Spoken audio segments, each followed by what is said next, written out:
We Can Do It! Programang hatid ay kwentong buhay na puno ng inspirasyon at aral mula sa ating mga kababayan worldwide. We Can Do It! Dito lang sa inyong 702 DZAS, FEBC Radio TV.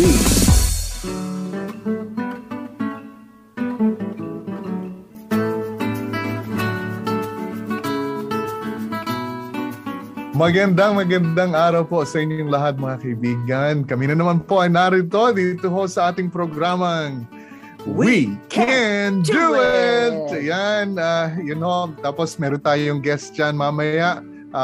Kasama na nga ho natin siya. At mamaya ay sasabihin natin Weekend Trio.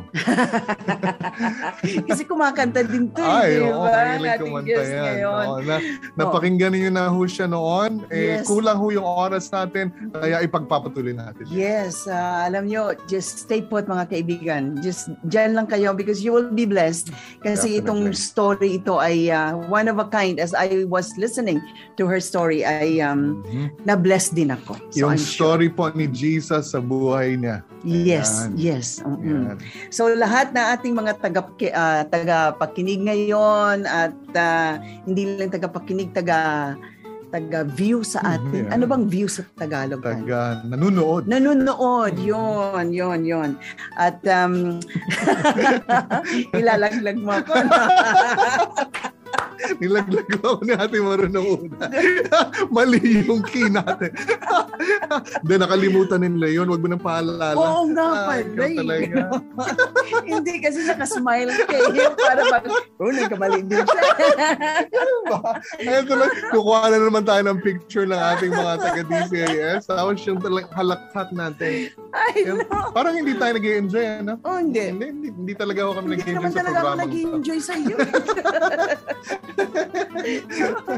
So, I just would like to thank all our listeners tan yung mga sumusulat sa atin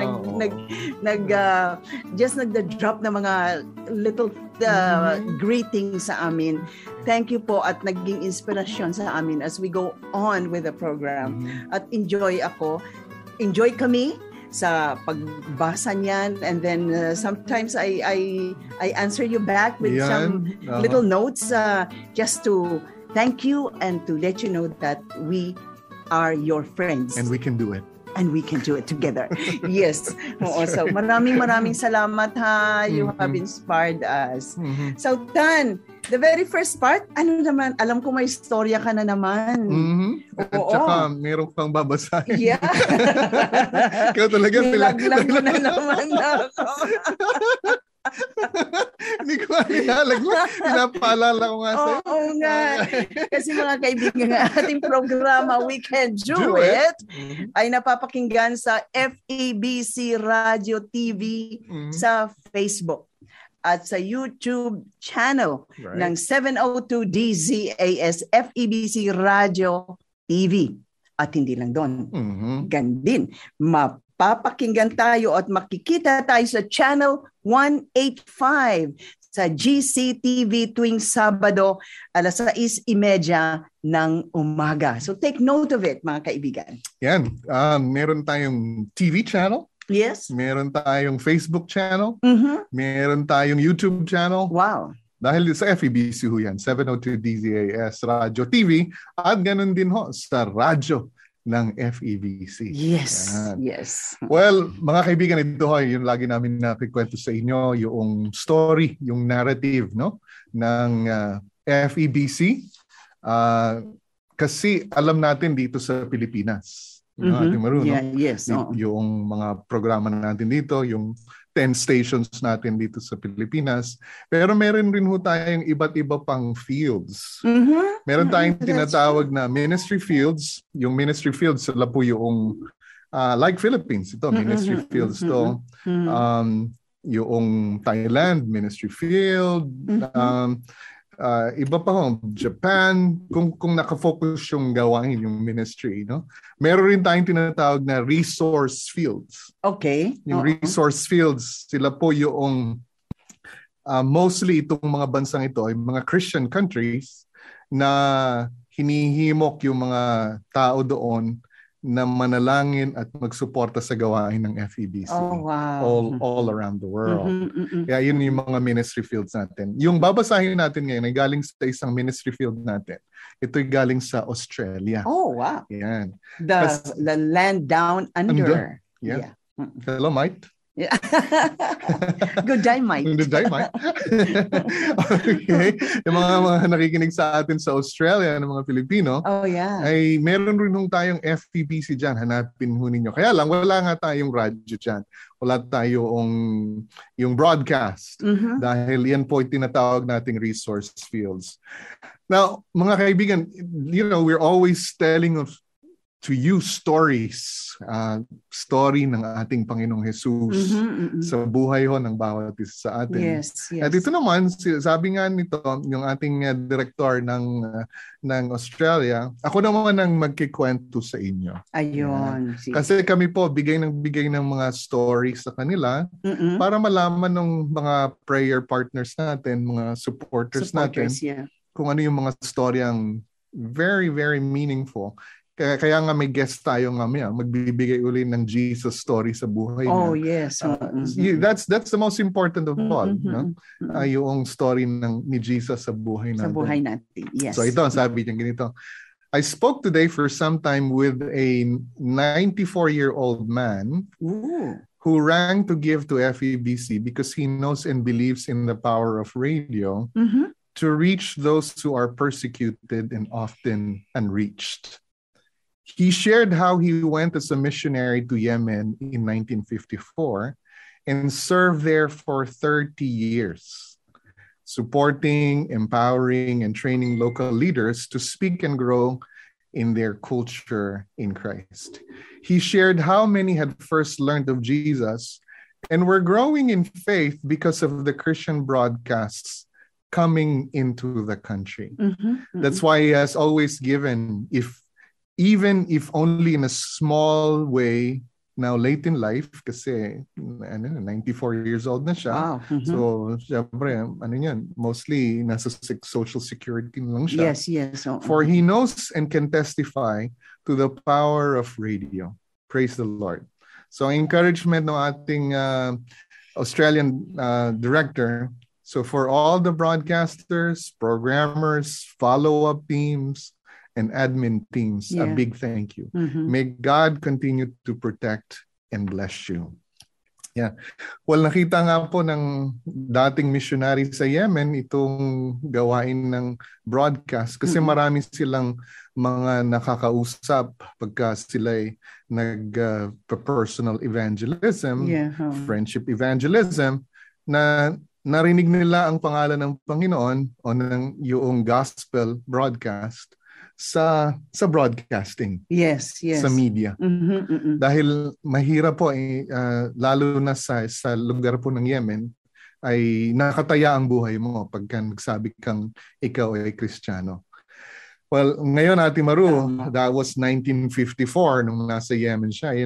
Hats off ako sa mga missionaries and laging nababanggit natin ang broadcast kung sa larangan po ng digmaan because we're not against fighting flesh and blood, but it's a battle, a spiritual battle. It is. Ang broadcast ay Air Force. At ang mga missionary, sila yung ground force. Mga komando. Ayan, sila yung dire-diretso sa lugar, sa mga frontliners. Mga frontlines. Tayo, broadcast tayo. Yes. Bombard. Yeah. Pero nakakita sila, yung mga frontliners, yung mga commando missionaries natin, sabi nila, look, narinig namin ng Jesus na yan dyan sa broadcast. So it's really a partnership. Tulungan po talaga. Yes. Now, gusto ko naman banggitin sa inyo, i-emphasize natin yung, again, additional story, narrative ng Panginoon. Hindi lamang ngayon broadcast. Kaya nagkakakitaan na tayo sa Facebook, sa TV, sa YouTube.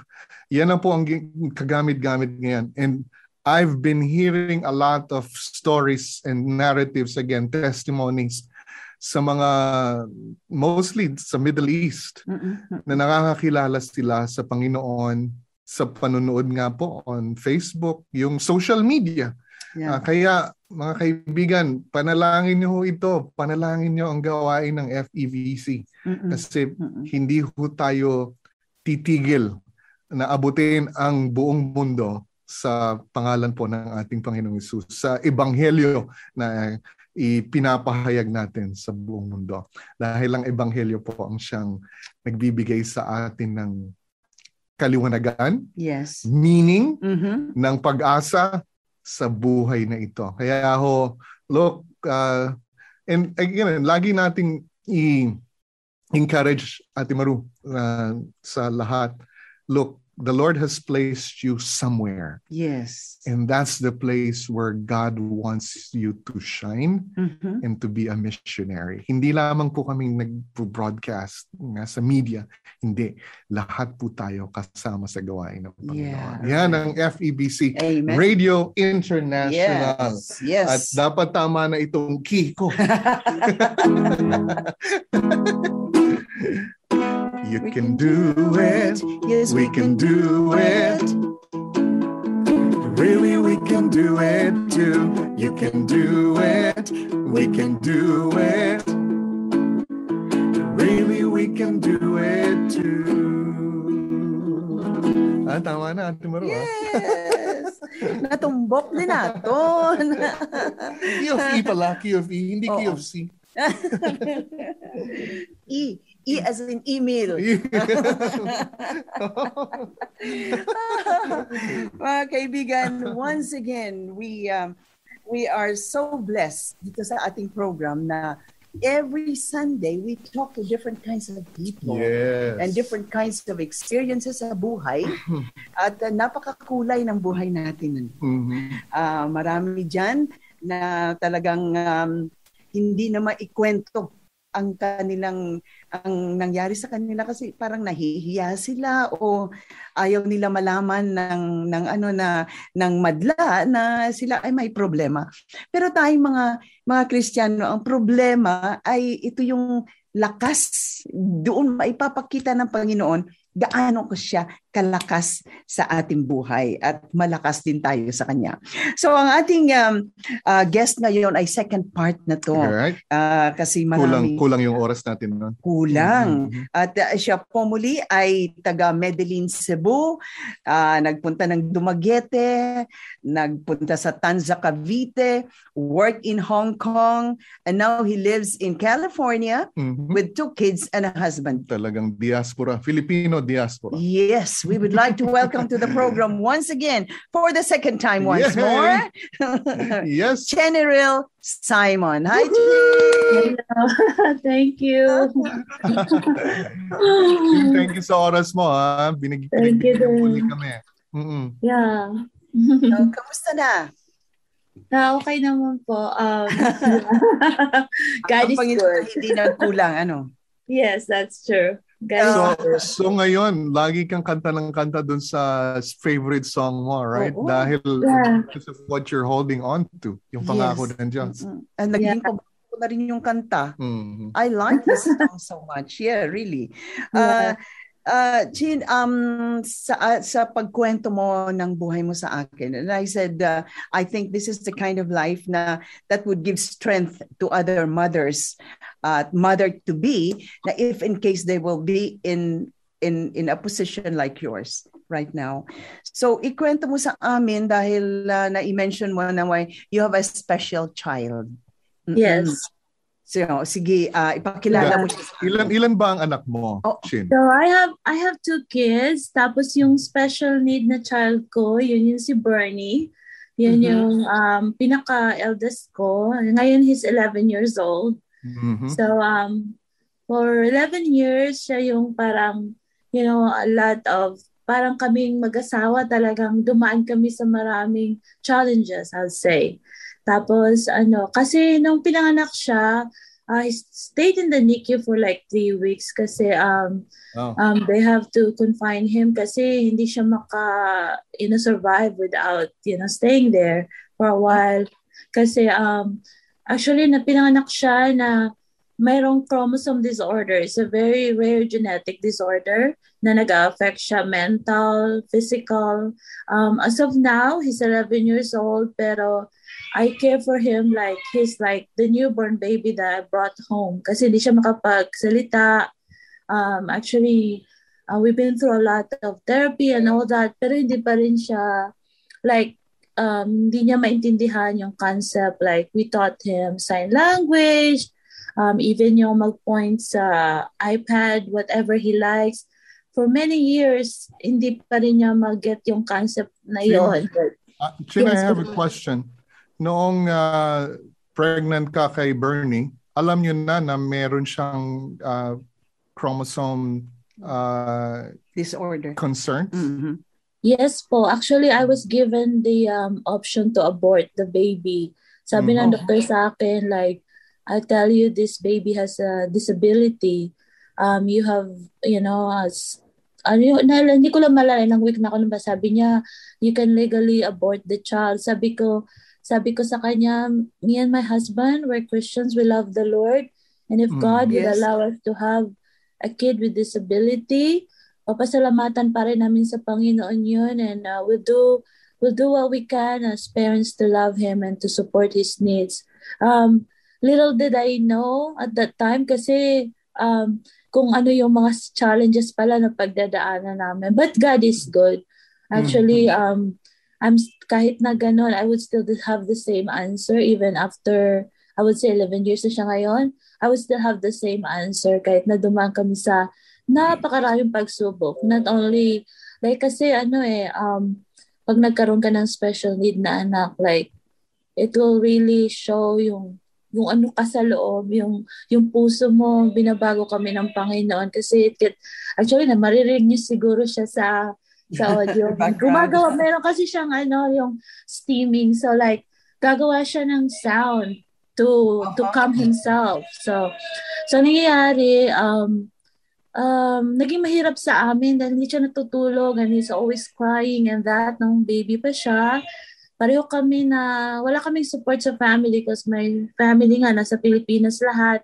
And then my husband has to go to work every day to support us. So naging mahirap siya. And also like, since he was born until he was 3 years old, every 6 months pumunta kami sa doctor for surgery because he was also born without a pronounced sexual organs. So yun, tapos yung wala kaming tulog. I mean, usually, ako talaga yung caregiver niya. Kasi yung husband ko has to go to work. And so yun, ang mga challenge. So meron bang ibang kind of support group kayo nandyan during that time or wala pa masyado? Until now, wala. Actually, I think pinaghuhugutan ko ng lakas yung mga women sa church. Like, if I have chance na makalabas ako for retreat or for Bible study, things like that, pag nandito lang ang husband ko, I would really go. Kasi ang strength ko talaga nagmumula dun eh. Because every time I go to church or Bible study, I'm always reminded na God is enough. Yung kanta kong paborito, yun, di siya nagkutaw. So because, he was my first child. And, syempre bilang nanay, excited ako na magkaroon ng baby. And he was so cute. Yung ganun. Tapos gusto ko talaga siyang alagaan. And then little did I know na, meron siyang mga special needs na gano'n. So, siguro ang mga araw namin consist of like therapy here, therapy there. Alam mo yun, tapos ng therapy, tatakbo ka na naman for another therapy, tapos kulan sa tulog. Wow. And all that. Pero napakabuti ng Panginoon because like, if I have to look back, hindi ko maintindihan paano ko nakasurvive those years na sobrang hirap kung hindi ako tinutulungan ng Panginoon. It's just get to show kung gaano ka, yung mahina ako pero hindi mahina ang Panginoon. Alam mo yung gano'n, yung minsan nahihirapan ako pero alam ko ang Panginoon, walang katapusan yung strength na ibibigay niya. Kaya dati, nung dalaga pa ako, yung the Lord is my strength, hindi ko maintindihan yan masyado. Kasi I was strong, I can do everything, I travel everywhere. Pero nagkaroon ako ng anak na may special need and I have to do it. Doon ko na naranasan paano naging strength si Lord. Kasi pala it get to show na hindi pala ako malakas. Ngayon na pala ako and I need the Lord to give me that strength. Napapagod ako pero pang hindi siya napapagod. So like, every time when I feel, may mga time talaga na umiyak ako sa Panginoon, like parang namatayan ako kasi I actually grieve for the child that I feel like I want to have. Kasi gusto ko ng anak na sasalita sa akin, gusto ko ng anak na natutulog sa tamang oras para makatulog din ako. And also like, nakakatuwa kasi my friends would always mention their kid doing that. Like, sa school, nasa Facebook ko yun, sa page ko, mga ganon. Pero ako, natutuwa lang ako kung makahawak yung anak ko ng spoon o fork. Parang nakapanalo na ako sa somewhere. Yung mga maliliit na bagay. Now, after Bernie, merong sumunod. Ilang years dumating yung second? Yeah, so Bernie was born in 2010 and then I had Ben in 2014. Mm-hmm. So, yeah. So si Ben too is a miracle child. Actually, I was told by the doctor na he would have same genetic daw. So magkakaroon na ako ng additional disabled child. Uh-huh. But I told God, I was from UCI at that time, and then I was driving and I was crying out to God and I told him, Lord, I will trust you. Like, bibigyan mo ako ng uli ng disabled na anak because that's what the doctor said. Meron siyang Fragile X syndrome, something like that. Kasi my sister sa brainy, yung Benjamin, yung bunso ko. But then I told him na it is well with my soul. Tapos nung time na yun, I don't know, I was crying. Uwi ako sa bahay from Anaheim to Irvine. Nakauwi ako. Pero there was like some kind of peace na parang I can feel it na the Lord said, I'm going to give you a miracle this time. I'm going to show you my mic. Oh, wow. Shin, was there a time again with the doctor saying na they're giving you an option for abortion for Benjamin? Mm-mm. No, that one, they did not give me an option to abort, but they were just informing me that there was a genetic disorder again for the second time. It could probably be from my genes kasi nagkaroon kami ng genetic testing and all that, me and my husband.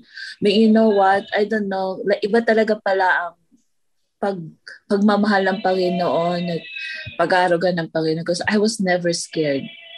I just knew it. I just knew it in my heart. Di ko sinasabi sa ibang tao. I just knew it na this would be different. Kasi parang I got that confirmation from the Lord. I'm going to give you the miracle that you prayed for. Kasi for a while, kasi when I had Bernie and I went through all these challenges, parang, Lord, did you forget about me? I was doing that. Like, I was asking him in my prayers na, Lord, natutulog na lahat ng tao, but here I am watching my kid and na umiiyak siya, hindi ko alam kung anong gusto niya, umiyak na rin ako. And then, tapos, it's really took a toll sa health ko din kasi mahirap maging anak ng special need. But then, like, at that time when I was crying, I was from UCN to going back home, the Lord spoke to my heart. I know it. He said, it's gonna be okay.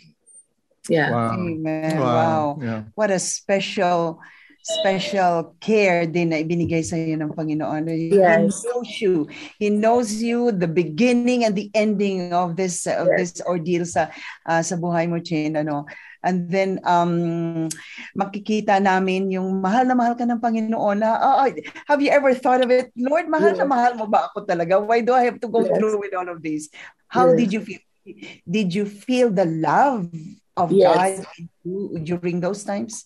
Yes, nararamdaman ko talaga yung pagmamahal ng Panginoon. I know there is a greater purpose in all this. Nakikita ko yung binabago din niya ako. Get to show yung pag minsan I'm tempted to be angry sa kay anak ko kasi I have to repeat and repeat. With kids like this, you have to repeat and repeat whatever you get to say. Like, tuturuan mo sila, paulit-ulit na kami sa nakakapagod.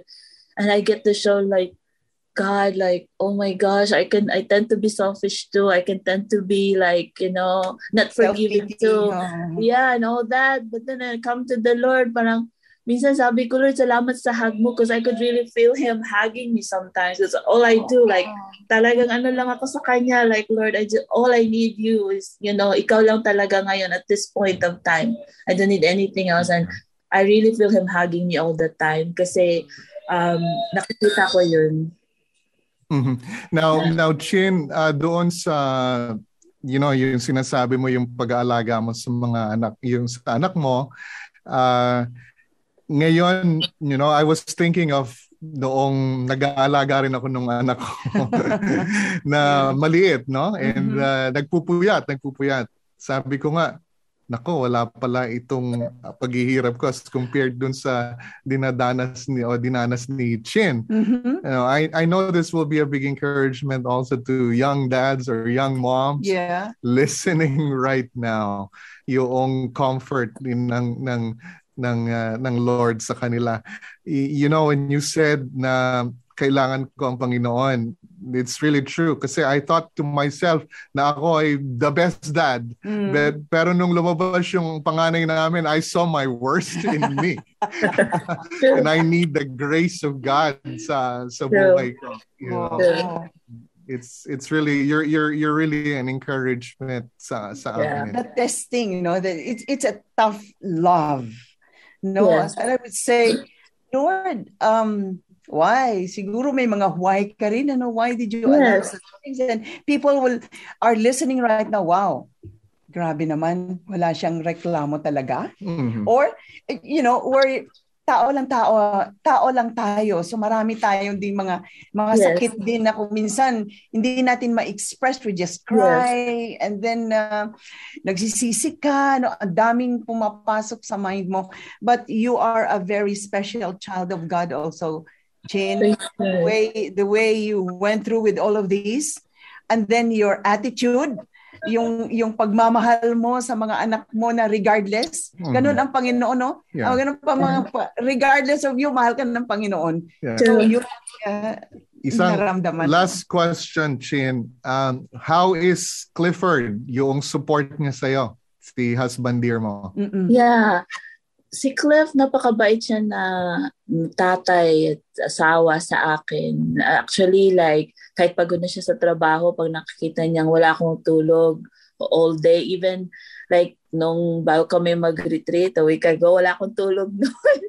And it's always okay, go, umalis ka, magpahinga ka with the ladies and all that. He's always supportive. Yun din ang pinaka-blessing ko because I have a godly husband who loves the Lord. So pag nakikita niyang hirap na ako, then that's it. Tutulungan niya. It's nice. Wow, we can hear from the sound, siguro nadidinig din ng ating mga tagapakinig. That's my son. You hear the sound of Bernie over there asking for mom. But anyway, thank you. We will let you go soon, Chin. Yeah, thank you so much for sharing your life. And it's not easy to go through all of this. It's easily said than done. But we rejoice in the Lord because the Lord has been so good to you. And I hope na ito ay magiging strength ng ibang mothers who will encounter na pareho ng na-experience mo, or even worse than what you have experienced. God is alive and God is there. God is still in control and He loves us so much. And tamang-tama itong song na to, We Can Do It. Yes, right? With the Lord. We can do it. Yes, we can do it. With Christ who gives us strength, we can do it. Yes, we can do it. With Christ who gives us strength.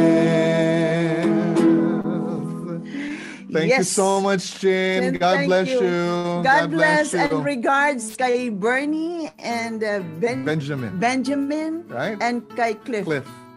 Thank you and God bless you. God bless you so much. Okay, mga kaibigan, ito nga po ang programang We Can Do It, napapakinggan sa FEBC Radio TV at napapanood sa Facebook Live at YouTube channel ng 702 DZAS FEBC Radio TV. Gayon din po sa Channel 185 sa GCTV. Well, magpapaalam na tayo. Yes, oo. Muli, maraming salamat. At don't forget to put us, tell us that you're listening and then give some comments sa aming kakornihan. We love you. You're Thank not you so just much. a listener to us. You are all our friends.